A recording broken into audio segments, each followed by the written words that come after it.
आचार्य तुलसी और आचार्य महाप्रज्ञ की कल्पना का एक आकार जैन विद्वान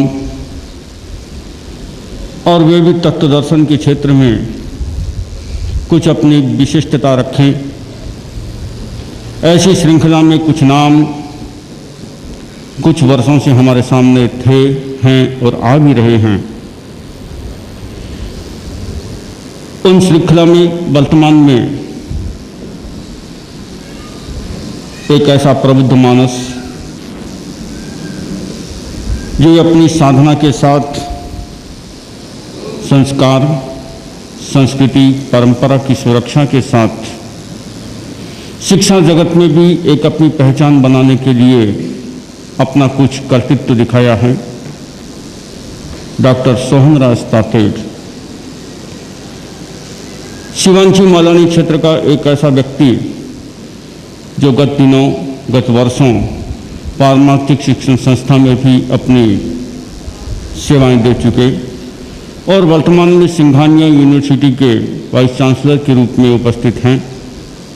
उनकी एक विशिष्ट शोध ग्रंथ, जो शोध ग्रंथ कर्मवाद के सिद्धांत के साथ वर्तमान में कर्म और जीन का कैसा संबंध है, विज्ञान उसे किस प्रकार से प्रस्तुति देता है और उसके साथ साथ महावीर की वाणी कर्मवाद के साथ किस प्रकार से विज्ञान के साथ जोड़ती है, और उसके साथ वर्तमान वैज्ञानिकों में एक विशिष्ट चर्चा है और वह है जीन की चर्चा, जो कर्म विज्ञान और कर्म तत्व कर्मवाद के साथ किस प्रकार से सम्मिलन करती है या एक दूसरे का तुलनात्मक अध्ययन किस प्रकार से चलता है, उस पर उन्होंने डॉक्टरेट की उपाधि प्राप्त की है।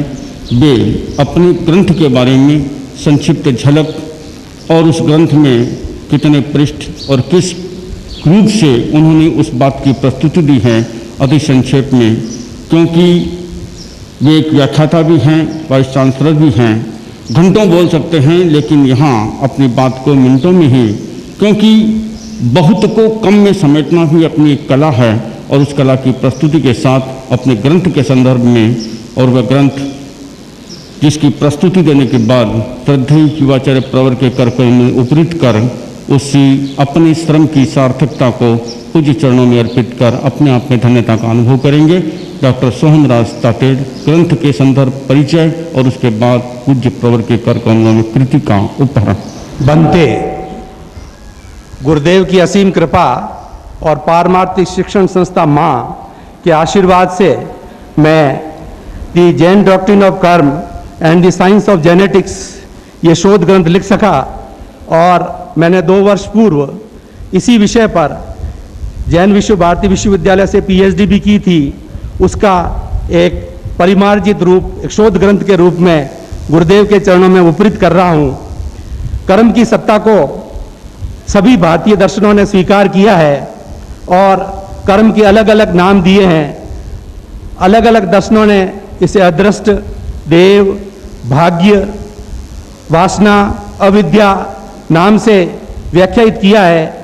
जैन दर्शन मात्र एक ऐसा दर्शन है जिन्होंने कर्म को भौतिक पुद्गल, उनको मॉलिक्यूल्स के, फिजिकल मॉलिक्यूल्स के रूप में बताया है, जिसमें वर्ण, गंध, रस, स्पर्श होता है। मन, वचन, काया की प्रवृत्ति के द्वारा आत्मा इन कर्म पुद्गलों को आकर्षित करती है और आत्मा में जो पूर्व में कषाय है उसके माध्यम से इन कर्म परमाणुओं को उसमें एसिमिलेट कर दिया जाता है और वो कर्म कहलाते हैं। कर्म का बंध, उदय, निर्जरा, क्षय निरंतर चलता रहता है। कर्म जब उदय में आते हैं तो मन, वचन, काया की प्रवृत्ति को प्रभावित करते हैं, लेकिन वे किस माध्यम से प्रभावित करते हैं, यहाँ पर कर्म सिद्धांत मौन है। दूसरा पक्ष जेनेटिक साइंस, जिसमें यह बताया गया है कि जहाँ सेल होती है वहीं जीवन की संभावना है, बिना कोशिका के, बिना सेल के जीवन संभव नहीं है। यानी कि बिना सेल के औदारिक शरीर में यह आत्मा निवास नहीं कर सकती, और इस मनुष्य के शरीर में 60 खरब से अधिक कोशिकाएं, सेल्स होती है। एक सेल में एक न्यूक्लियस होता है, न्यूक्लियस में क्रोमोसोम्स होते हैं और वो क्रोमोसोम्स डीएनए से बनते हैं क्रोमोसोम्स के अंदर लीनियर फॉर्म के अंदर जीन्स होते हैं और एक डीएनए के अंदर, एक कोशिका के अंदर 40,000 जीन्स जो है पाए जाते हैं और 40,000 सभी जीन्स के नाम जेनेटिक साइंस ने नाम दे दिए हैं और उनकी व्याख्या भी कर दी है कि कौन कौन सा जीन क्या क्या कार्य करता है। जीन सारी शरीर की प्रवृत्तियों का संचालन करते हैं और उसके बाद के अंदर वो प्रोटीन्स बनाते हैं, न्यूक्लियोटाइड्स के माध्यम से, आरएनए के माध्यम से जीन्स प्रोटीन बनाते हैं और उसके साथ साथ मनुष्य की प्रोटीन जो बदलते हैं, म्यूटेशन कहलाता है जेनेटिक्स की भाषा में। तो म्यूटेशन के माध्यम से, प्रोटीन्स के बदलने से मनुष्य की भावना बदल जाती है। लेकिन ये कौन करवाता है? यह जेनेटिक साइंस मौन है। मैंने यहाँ पर कर्म सिद्धांत और जीन्स को जोड़ने का प्रयास किया कि जेनेटिक साइंस ये कहती है प्रवृत्ति कौन कराता है और कर्म सिद्धांत कहता है कि ये परिवर्तन किसके माध्यम से होता है। तो मैंने उसमें सारा शोध करके इस निष्कर्ष पर पहुंचा कि कर्म जो है अति सूक्ष्म शरीर से जुड़ा हुआ है और अति सूक्ष्म है, वो सूक्ष्म और स्थूल को निर्देश देता है। इसीलिए कर्म अति सूक्ष्म होने के कारण वो जीन्स को निर्देश देते हैं, डायरेक्शंस देते हैं, मोटिवेट करते हैं और उसमें परिवर्तन लाते हैं। निष्कर्ष की भाषा में कहा जाए तो मेरी इस पुस्तक, इस ग्रंथ का हाइपोथेसिस ये है कि जो कर्म है वो कारण है और जीन है वो इसका कार्य है, कारण और कार्य है। तो कर्म जो है वो कारण है और जीन उसके कार्य है और कर्म ही इन जीन्स को मोटिवेट करते हैं, इनको एक्शन में लाते हैं, इनको एक्टिवेट करते हैं, इनको डायरेक्शन देते हैं और निर्देश करते हैं और तदनुसार प्रोटीन्स बदलते हैं और मनुष्य की भावना बदलती है और वही कर्म उदय से जुड़ा हुआ है। इस पुस्तक, यह मेरा शोध ग्रंथ 384 पेज का है जिसके अंदर अध्यात्म और विज्ञान को जोड़ने का प्रयास किया गया है और वर्थवाइल जो इसका पब्लिशर, जो रीड वर्थ प्राइवेट लिमिटेड इसका पब्लिशर है, जाना माना पब्लिशर है, जिनकी की विदेशों में बहुत सी इसकी शाखाएं हैं, विदेशों में इनका बहुत बड़ा नेटवर्क है और लगभग 8-10 वेबसाइट पर यह पुस्तक का पूरा जो एक संक्षेप रूप में आ चुका है। और विदेश में भी मुझे जैसा कि पब्लिशर ने बताया कि कई देशों में $60 में ये बिक रही है और हिंदुस्तान में 1200 रुपये की इसकी है, वो बात अलग है। लेकिन मैंने ये प्रयास किया है कि कर्म और जीन का तुलनात्मक अध्ययन दोनों को जोड़ने का, तो इससे और अधिक शोध की संभावनाएं बढ़ रही है। अब कई वैज्ञानिक जो है हमारे न्यूक्लियोटाइड्स है उस पर बहुत काम कर रहे हैं। वह अब दिन दूर नहीं कि जब जो हम कर्म, जो हम तेजस शरीर जिसके की फोटो ले लिए गए हैं और तेजस शरीर के बारे में सारी व्याख्या की जाए, उसको देखा भी गया है। अब वह दिन दूर नहीं कि इन जीन्स के और इन न्यूक्लियोटाइड्स के शोध के बाद के अंदर वह समय शीघ्र आने वाला है कि कर्म शरीर के भी फोटो लिए जा सकते हैं, क्योंकि यह मूर्त है लेकिन अति सूक्ष्म है। तो अब वो समय भी, विज्ञान इसमें बहुत लगा हुआ है, वो समय आने वाला है कि जब कर्म जो हमारा कर्म शरीर है उसको भी फोटो लिए जा सकते हैं और जीन प्लांटेशन के द्वारा, जीन थेरेपी के द्वारा हमारे जो बुरी प्रवृत्तियां हैं उनको बदला जा सकता है और सोमेटिक सेल्स के द्वारा आज सारे जो है वो सारे हमारे जो शरीर के संबंधी जितनी व्याधियां हैं उनको ठीक किए जा रहे हैं। डीएनए और आरएनए के माध्यम से अब सारी कोर्ट के अंदर फॉरेंसिक लैब है, वो इसी माध्यम से विटनेस देती है।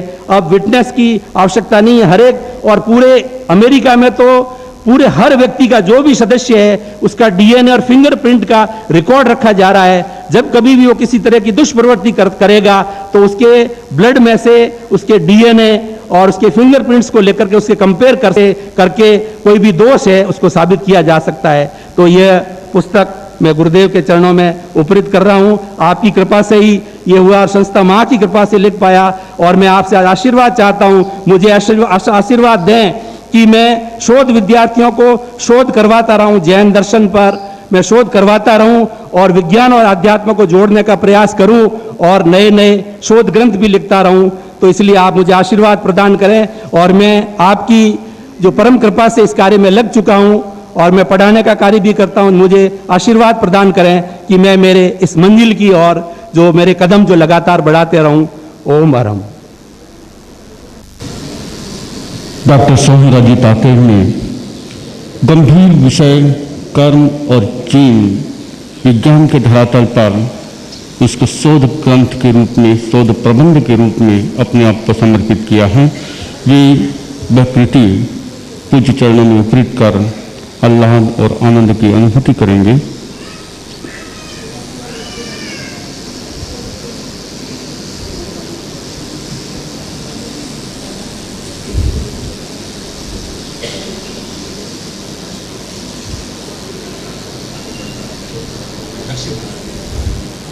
बस 2 पुस्तकें लिखने का लक्ष्य बनाया है।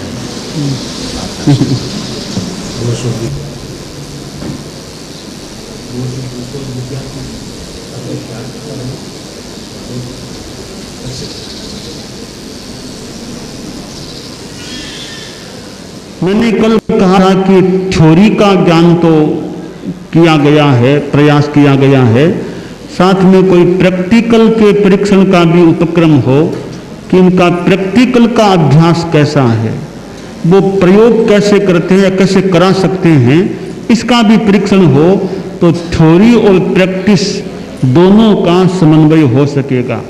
जीवन विज्ञान के इस प्रतियोगिता के उपक्रम में अनेक व्यक्तियों का योगदान रहा है, तब जाकर के कोई प्रतियोगिता का सारा उपक्रम संपन्न हो सका है। पूर्व में डॉक्टर सोहमराज जी ताटेड़ ने यह अपना शोध प्रबंध पुस्तकाकार के रूप में उपरीत किया और श्री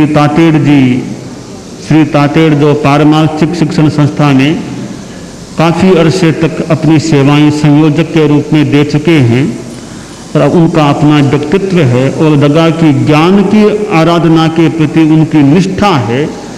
वो पारमार्थिक संस्था में रहते हुए भी अपनी ज्ञान की आराधना भी करते रहते और कर्मवाद और जेनेटिक साइंस के संदर्भ में इनका शोध प्रबंध है। आशा है पाठकों के लिए एक अच्छी सामग्री प्राप्त हो सकेगी और ताटेड़ जी भी जो प्रतिभाशाली हैं, पहले भी एक राजकीय या विशेष काम कर चुके हैं, वे अपनी प्रतिभा का और अधिक विकास करते रहें और ज्ञान के क्षेत्र में विकास करते रहें और अपनी विद्या आराधना के द्वारा औरों को भी लाभ मिले, ऐसा अभ्यास प्रयास भी करते रहें। हमारे वो कहोगे वो गौरव हो गया पूरा लोच। ये बाल संत हमारे मुनि लब्बी कुमार जी दर्शन कर रहे हैं। आज ही इनका लोच हुआ और दीक्षा के बाद इनका प्रथम लोच मुनि गौरव कुमार जी भी आ रहे हैं। उनका ये 3 दीक्षाएं जयपुर में हुई थी, उनमें सबसे छोटे तो मुनि गौरव जी हैं, ये बीच में हैं। मुनि लब्बी कुमार जी गुजरात के हैं और ये उनका पहला यह केस लोच आज हुआ है। पहला केस लोच में गया इनके लोच के दौरान, तो मुझे लगा कितना उनको पीप निकल रही थी, कितना कष्टपूर्ण उनका लग रहा था, फिर भी करा लिया। बहुत हिम्मत की बात है। बताया 5 घंटे इनको लग गए लोच कराने में, तो इतना सहन किया है, बहुत अच्छा सहन किया है। हमारे बाल मुनि इस तरह लोच कराएं, बहुत अच्छी बात है।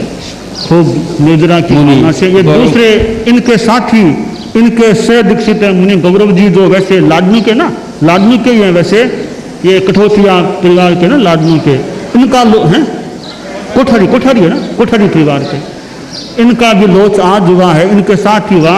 इनका कितना घंटा लगा? इनका 1.25 घंटा में काम हो गया। बाल तो लंबे लंबे थे परंतु जल्दी काम हो गया। बड़ा यानी हमारे देखिए ये बाल मुनि होते हैं और इस रूप में लोच कराना कितनी बड़ी बात। आप अनुभव करें, थोड़े से भी बाल अगर उखाड़ने हो कितना कठिन लगता होगा।